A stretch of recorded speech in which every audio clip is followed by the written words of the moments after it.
Hello అండి. ఈరోజు మనం కైలాసపానికి వెళ్తున్నాము. ఇది మెయిన్ రోడ్ నుంచి 1.5 కిలోమీటర్ లోపలికి వెళ్ళాలి. పుత్తూరు నుంచి 12 కిలోమీటర్లు ఉంటుంది.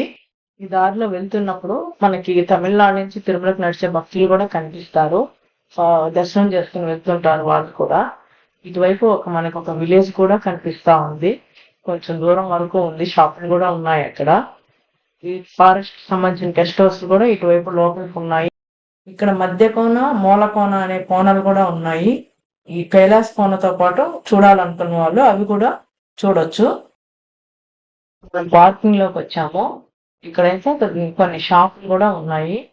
పార్కింగ్ కి 50 రూపీస్ తీసుకున్నారు. కార్కి అయితే పర్ పర్సన్ 10 రూపీస్ తీసుకున్నారు. ఎడం వైపు ఒక ఆశ్రమం ఉంది. వెళ్ళగలిగిన వాళ్ళు వెళ్ళొచ్చు. ఇటువైపు కుడివైపునేమో మనకి నాగదేవత ఉన్నాయి.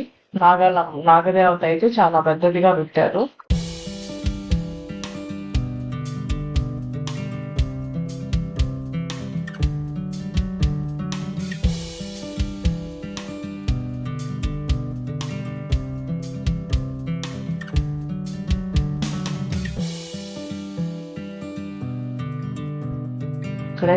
ఇక్కడైతే ప్రకృతి చాలా బాగుంది. జలపాతం కూడా 100 అడుగులు ఎత్తు నుంచి ప్రవహిస్తా ఉంది.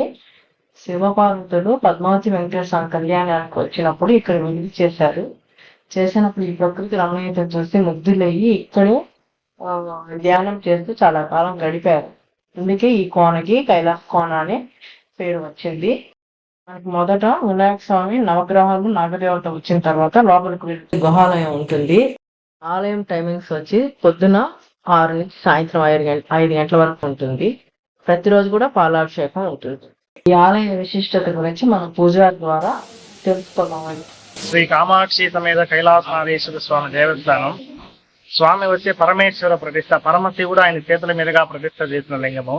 నారాయణవరంలో పద్మావతి సమేత కళ్యాణ వెంకటేశ్వర స్వామి కళ్యాణం జరిగే సమయంలో ఆకాశరాజు గారు అగస్త్య మహాముని శివ కుటుంబానికి ఈ కొండని ఇక్కడ విడిదిల్లుగా ఇస్తారు. బస చేయమని చెప్పి స్వామి అమ్మవారి కొండ మీద విహారం చేసేటప్పుడు అఖండ బిల్వమనం ఉంది. అది చూసి స్వామి మనకు చాలా సంతోషంగా ఉందని పరమేశ్వరుడు ఆయన చేతుల మీదుగా ప్రతిష్ఠ చేసిన లింగం యోగలింగం స్వామి. ఈ కొండ పేరు కకముఖ పర్వతం అని అంటారు. రావణాసుడు జటాయువును సంహారం చేసినప్పుడు దాంతో ఒక ఈక అని అంటారు. తర్వాత కళ్యాణం జరిగిన తర్వాత వెంకటేశ్వర స్వామికి పరమేశ్వరుడు ఒకడే ఉంటే రుద్రభూమి అవుతుందని పద్మావతి అమ్మవారి చేతుల మీదుగా కామాక్షి దేవిని ప్రతిష్ఠ చేస్తారు. అమ్మవారు వచ్చి పద్మావతి దేవి చేతుల మీదుగా ప్రతిష్ఠ చేస్తుంది. తర్వాత పద్మావతి కళ్యాణం జరిగిన తర్వాత 16 రోజులు ఇక్కడ స్వామిని సేవించుకొని 16 రోజులు పండుగ చేసుకొని ఇక్కడి నుంచి సార తీసుకుని తిరుమలకి వెళ్ళినట్టుగా ఆనవాయితీ. అమ్మవారు స్వామివారు వెళ్లే మార్గంలో వెంకటేశ్వర స్వామికి మార్గం మధ్యంలో కుడికాలు బొటన వేలు తగులుతుంది. అక్కడ అలిసి కూర్చుంటాడు కాబట్టి అప్లాయి గుంటని నామధేయం ప్రసన్న వెంకటేశ్వర స్వామిగా ప్రతిష్ఠ అయి ఉంటారు.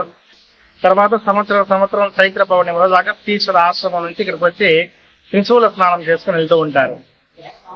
చాలా విశేషమైన స్వామి.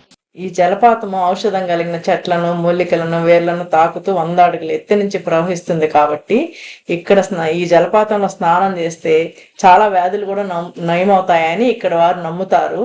అలాగే ఇక్కడ స్నానం చేసి చెట్లకి ఉయ్యలు కట్టి స్వామికి మొక్కితే పిల్లలు లేని వారికి పిల్లలు పుడతారని కూడా నమ్మకము. ఇక్కడ స్త్రీలు బట్టలు మార్చుకోవడానికి గది కూడా ఏర్పాటు చేశారు. ఇక్కడ ఒక సమస్య, కోతులతో ఫుడ్ కానీ బ్యాగులు కానీ ఉంటే లాక్కుని వెళ్ళిపోతాయి. మనం చాలా జాగ్రత్తగా ఉండాలి. ఇక్కడ శివపార్వతులు తిరిగిన స్థలం కాబట్టి అందరూ దర్శనం చేసుకుంటే చాలా బాగుంటుంది.